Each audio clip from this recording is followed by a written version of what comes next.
दोस्तों, पिछले वीडियो में हमने भारत में यूरोपीय कंपनियों के आगमन के बारे में पढ़ा था। इस वीडियो में हम आधुनिक भारत के इतिहास में 3 टॉपिक को कवर करेंगे, जिसमें से पहला टॉपिक है बंगाल पर अंग्रेजों का आधिपत्य, अंग्रेजों के मैसूर से संबंध, सिख और अंग्रेज।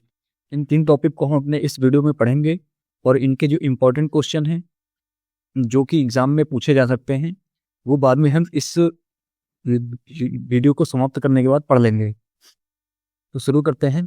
बंगाल पर अंग्रेजों का आधिपत्य, भाग 1। मुर्शिद कुली खां और प्रारंभिक स्थिति में जानते हैं। मुगल साम्राज्य के अंतर्गत आने वाले प्रांतों में बंगाल उस समय सर्वाधिक संपन्न राज्य था। मुर्शिद कुली खां का स्वतंत्र शासक था उस समय बंगाल का, परंतु वह नियमित रूप से मुगल बादशाह को राजस्व भेजता था। मतलब अपने आप में तो स्वतंत्र था, लेकिन जो टैक्स वैक्स देने की बात आती थी, राजस्व देने की बात आती थी, तो वहां के जो आसपास के जो मुगल शासक थे, जो मुगल बादशाह थे, उन्हें टैक्स के रूप में राजस्व देता था। मुर्शिद कुली खां ने अपनी राजधानी ढाका से मुर्शिदाबाद, भागीरथी नदी के तट पर जो पड़ता है मुर्शिदाबाद, वहां पर स्थानांतरित कर दी। इसने इजारेदारी प्रथा प्रारंभ की तथा कृषकों को, जो किसान होते थे, उनको तकावी ऋण होता है कि खेती के लिए जो जैसे आज जो पहले ऋण दे दिया जाता है कि खेती के नाम पर, उसे ही तकावी ऋण कहते थे। खेती के लिए दिया जाने वाला पहले कर्ज प्रदान किया। इसका उत्तराधिकारी, इसका दामाद सुजाउद्दीन हुआ। अच्छा, बंगाल के जो नवाबों का क्रम जो रहा है, पहले मुर्शिद कुली खां 1713 से 1727 ईस्वी तक, सुजाउद्दीन 1727 से 1739 तक, सरफराज खां 1739 से 1740, अली वर्दी खां 1740 से 1756, फिर सिराजुद्दौला 56 से 57, मीर जाफर 57 से 60, फिर मीर कासिम 60 से 63, फिर मीर जाफर 63 से 65, निजामुद्दौला 65 से 66। इस तरह का इनका क्रम रहा है। बंगाल के जो नवाब उस समय हुए, फिर सैफुद्दौला 66 से 70, फिर 70 से 75 मुबारक उद्दौला का शासनकाल रहा है, या फिर नवाबों का क्रम रहा है। गिरिया का युद्ध और अली वर्दी खान, 1740 में गिरिया का युद्ध हुआ, जिसमें सरफराज को मारकर बिहार के सर सूबेदार अली वर्दी खां बंगाल का नवाब बना। इसने अपने शासनकाल में मुगलों को राजस्व देना बंद कर दिया। जो पहले जो दिया जाता था पहले गवर्नर नवाब के द्वारा, वो बंद कर दिया गया। इसने अपने शासनकाल में बंगाल को इतना समृद्धशाली बनाया, बंगाल को भारत का स्वर्ग कहा जाने लगा।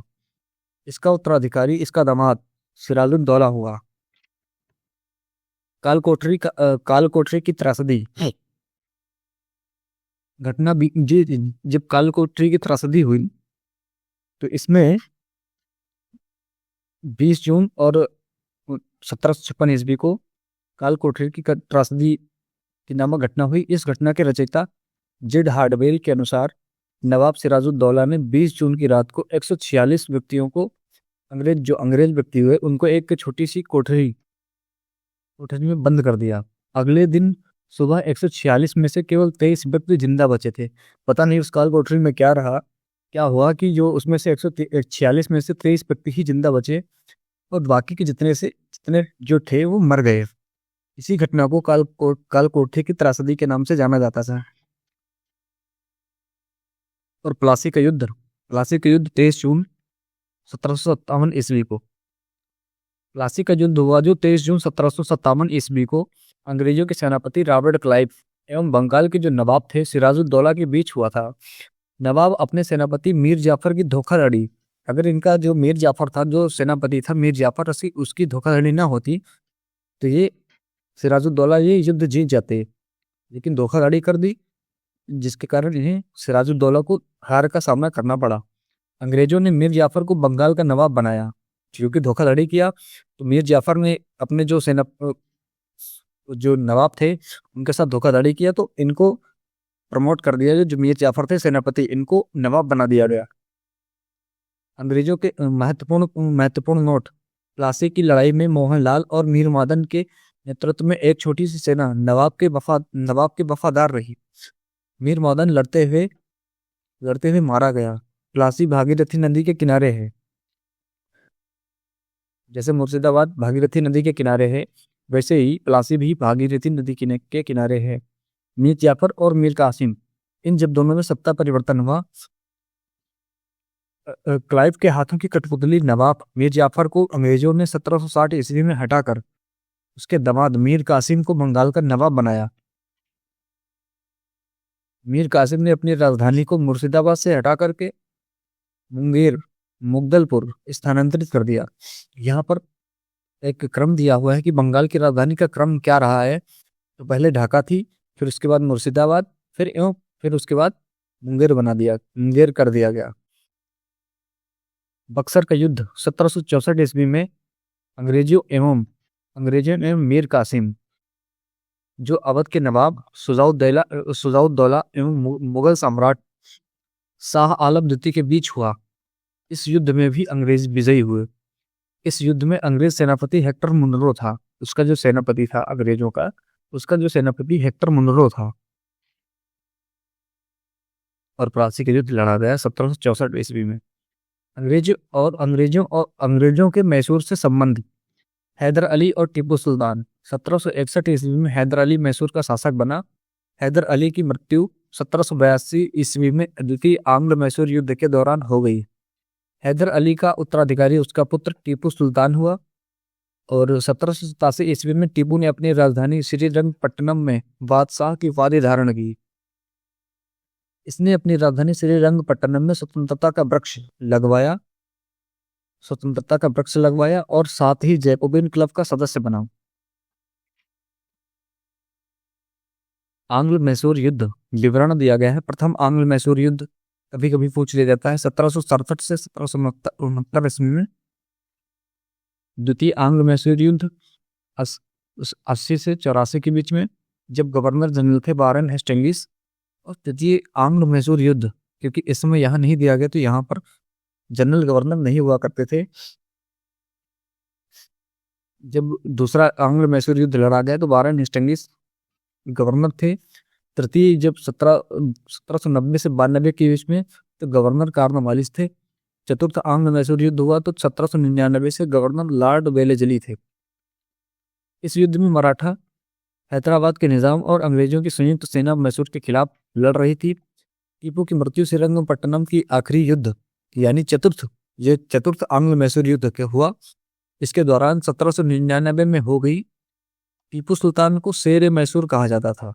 टीपू सुल्तान के राजसी झंडे पर शेर की तस्वीर होती थी और यही इनका राजसी झंडा होता था।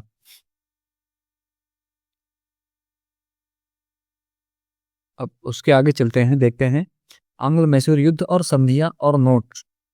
तो मैंने पहले ही बताया कि प्रथम आंग्ल मैसूर युद्ध मैसूर युद्ध में मद्रास की संधि हुई,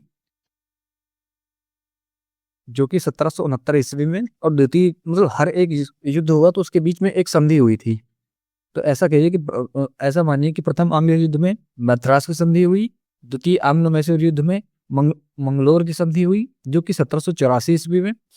तृतीय आंग्ल मैसूर युद्ध में श्रीरंगपट्टनम की संधि 1792 ईस्वी में हुई। बैटल ऑफ वांडीवास 1760 में वांडीवास का युद्ध हुआ, जिसमें अंग्रेजों ने सर आयरकूट के नेतृत्व में लाली के नेतृत्व वाली फ्रांसीसी सेना को पराजित कर दिया था। और अंग्रेज, इसके 3 पार्ट दिए गए हैं, जिसमें से पार्ट 1 में गुरु नानक से गुरु अमरदास तक बताया गया है। तो चलिए, प्रथम गुरु जो हुए उनके बारे में। गुरु नानक देव सिख संप्रदाय के संस्थापक माने जाते हैं। बाबर एवं हुमायूं के समकालीन थे। 1496 में आध्यात्मिक ज्ञान इन्हें प्राप्त हुआ। लंगर जो हुआ था, निःशुल्क भोजनालय और संगत पंगत की स्थापना की। इनकी जो मृत्यु हो गई थी 1538 ईस्वी में करतारपुर में इनकी मृत्यु हो गई थी। गुरु अंगद 1539 से 1552 ईस्वी के बीच में। प्रारंभिक नाम इनका लहना था। लंगर व्यवस्था स्थायी बनाई और गुरुमुखी लिपि का आरंभ इन्होंने ही किया। गुरु अमरदास विवाह पद्धति लवन प्रचलित की। अकबर ने इनकी पुत्री बीबी भानी को गांव दान दिए और 22 कत्तियों की स्थापना की। गुरु पार्ट 2 में गुरु रामदास और गुरु अर्जुन। गुरु रामदास 1574 से 1581 में बीबी भानी के पति अकबर द्वारा दी गई भूमि पर अमृतसर नगर की स्थापना की और गुरुपद को पैतृक बनाया। गुरु अर्जुन आदि ग्रंथ की रचना की। हरमंदिर साहब का निर्माण अमृतसर जलाशय के मध्य किया और राजकुमार खुसरो की सहायता के कारण जहांगीर ने मरवा दिया। इन्होंने राजकुमार खुसरो की सहायता कर दी थी कि जिसके कारण जहांगीर ने इन्हें मरवा दिया, क्योंकि ये जो सिख थे वो मुगल साम्राज्य के समकालीन थे, इसलिए जहांगीर उस समय मुगल शासक में आते थे। आदि ग्रंथ में सिख गुरुओं के साथ साथ कबीर, नामदेव,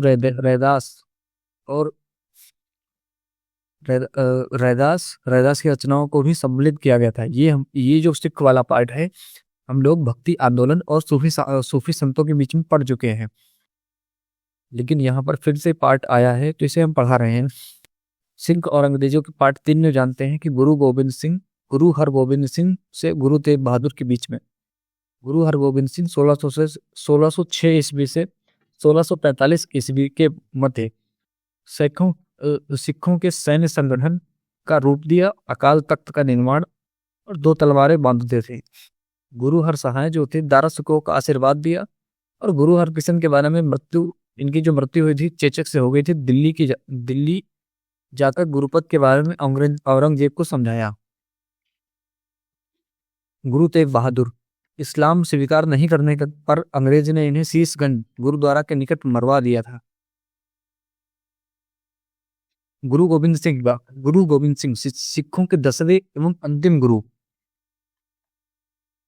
गुरु गोविंद सिंह सिखों के 10वें एवं अंतिम गुरु हुए। इनका जन्म 1666 ईस्वी में पटना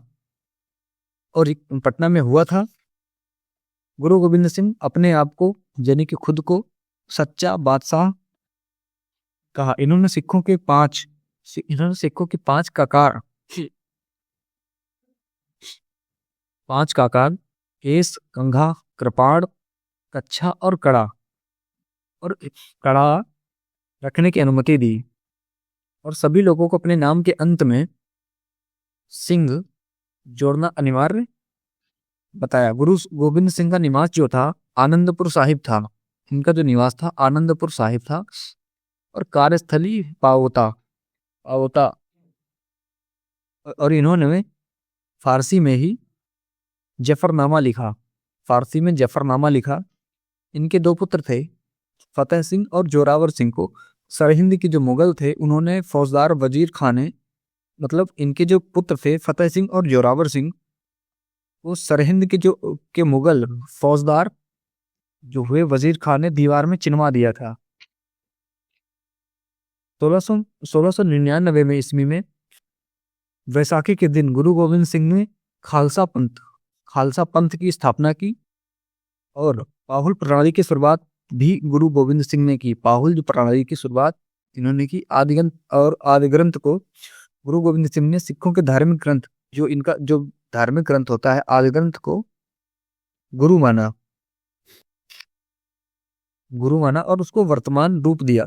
कहा कि अब गुरुवाणी जो होती है सिख संप्रदाय को गुरु का कार्य करेगी और इनकी मृत्यु जो हो गई थी 1708 ईस्वी में नादेड़ नामक स्थान पर गुल खां द्वारा गुल खां नामक पठान था, उसके द्वारा इनकी हत्या कर दी गई थी।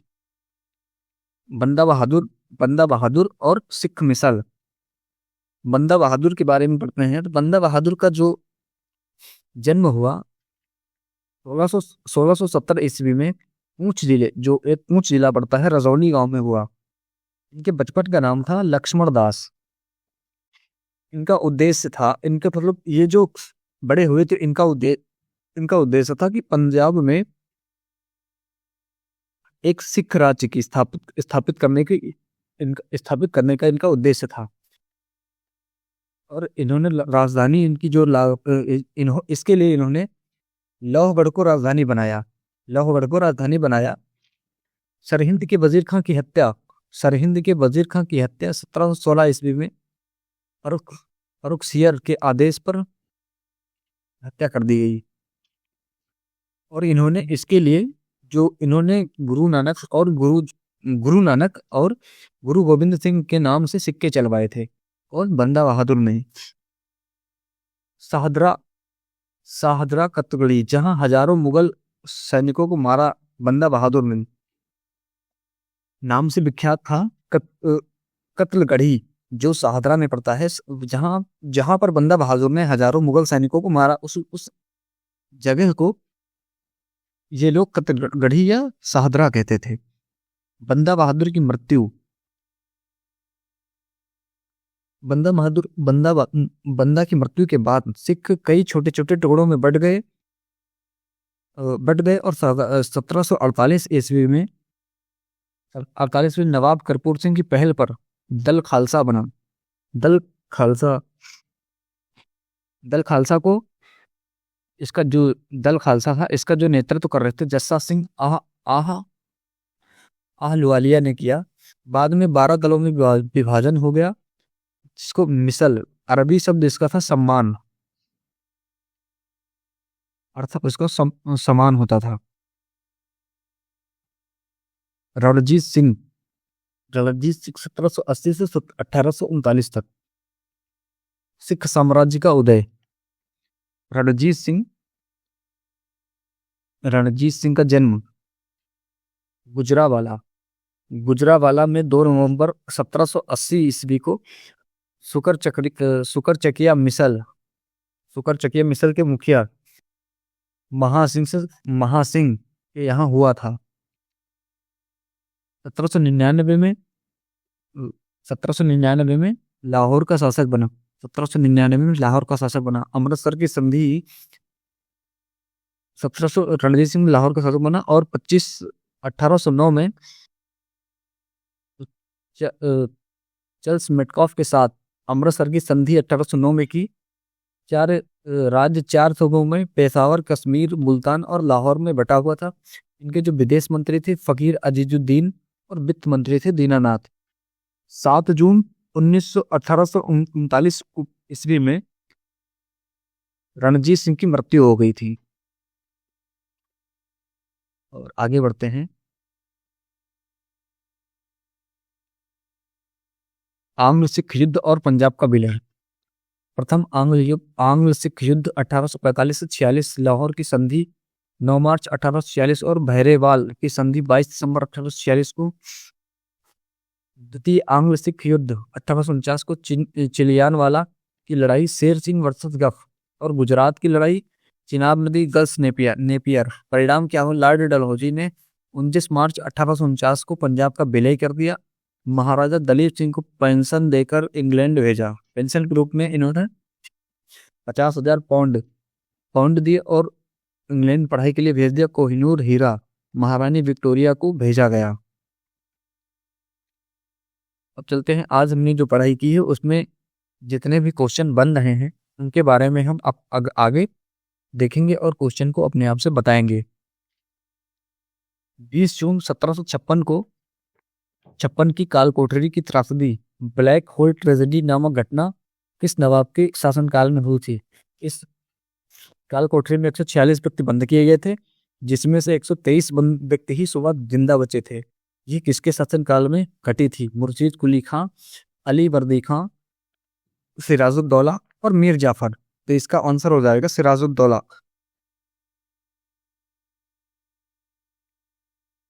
निर्णायक युद्ध यानी कि प्लासी। 1757 ईस्वी के प्लासी के युद्ध में नवाब सिराजुद्दौला की हार का मुख्य कारण क्या था? फ्रांसीसी सेना का सहयोग न मिलना। ऑप्शन बी, सेनापति मीर जाफर की धोखाधड़ी। ऑप्शन सी, अंग्रेजों के पास बेहतर तोपखाना होना। और ऑप्शन डी, नवाब की बीमारी। तो इसका आंसर हो जाएगा मीर जाफर की धोखाधड़ी। सेनापति जो उसका था मीर जाफर।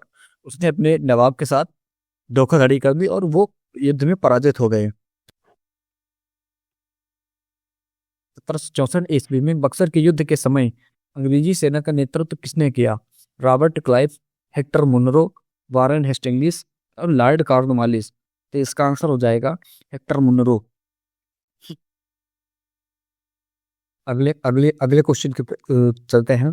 द्वितीय आंग्ल मैसूर युद्ध 1780 से 1784 ईस्वी के बीच यानी कि दौरान किस गवर्नर जनरल का शासनकाल था? Warren Hastings, Lord Cornwallis, Lord Wellesley, Lord Clive. तो इसका आंसर हो जाएगा वारेन हेस्टिंग्स। टीपू सुल्तान ने अपनी राजधानी श्रीरंगपट्टनम में स्वतंत्रता का वर्ष लगवाया और वह किस क्लब का सदस्य बना? तो लायंस क्लब का, जैकोबिन क्लब का, ईस्ट इंडिया क्लब का, रॉयल क्लब का। तो इसका आंसर हो जाएगा जैकोबिन क्लब का सदस्य बना। गुरुमुखी लिपि का आरंभ किस सिख गुरु ने किया था? गुरु नानक, गुरु अंगद, गुरु अमरदास और गुरु रामदास। तो इसका आंसर हो जाएगा गुरु अंगद ने गुरुमुखी लिपि का किया था। किस किस सिख गुरु ने राजकुमार खुसरो की सहायता की थी जिसके कारण जहांगीर ने उन्हें मरवा दिया था? तो इसका गुरु गोविंद सिंह, गुरु गुरु हरगोबिंद, गुरु तेग बहादुर, गुरु अर्जुन देव और गुरु गोविंद सिंह। तो इसका आंसर हो जाएगा गुरु अर्जुन देव ने राजकुमार खुसरो की सहायता की और उन्होंने इसको मरवा दिया था जहांगीर ने। फिर 1699 में वैशाखी के दिन खालसा पंथ की स्थापना किसने की थी? गुरु तेग बहादुर ने, गुरु हरगोबिंद ने, गुरु गोविंद सिंह ने, फिर बंदा बहादुर ने। तो इसका आंसर हो जाएगा गुरु गोविंद सिंह ने। 25 अप्रैल 1809 ईस्वी को अमृतसर की संधि महाराजा रणजीत सिंह और किसके बीच हुई? Charles Metcalfe, Lord Dalhousie, Lord Auckland या हेक्टर मुनरो। तो इसका आंसर हो जाएगा चार्ल्स मेटकॉफ के बीच और महाराजा रणजीत सिंह के बीच युद्ध अमृतसर की संधि हुई। इस गवर्नर जनरल ने 29 मार्च को 1849 को घोषणा द्वारा संपूर्ण पंजाब का विलय अंग्रेजी राज्य में कर लिया? Lord Canning, Lord Hardinge, Lord Dalhousie या लॉर्ड विलियम बेंटिक ने? इसका आंसर हो जाएगा लॉर्ड डलहौजी ने पंजाब का विलय अंग्रेजी राज्य में कर लिया। और यहीं से अपना आंसर खत्म करते हैं और ये आपका आंसर शीट दे दिया जाएगा इस आपके टेलीग्राम चैनल पर। ये आपको पीडीएफ मिल जाएगा जो कि इसी वीडियो के डिस्क्रिप्शन बॉक्स में ऐड कर दिया जाएगा। तो आप लोग इस वीडियो को देखिए, पढ़िए, समझिए और इसका जो पीडीएफ है वो टेलीग्राम चैनल से ले लीजिएगा। तो मिलते हैं अगले वीडियो में। आज के लिए इतना ही। धन्यवाद। जय श्री कृष्ण, जय श्री राधे।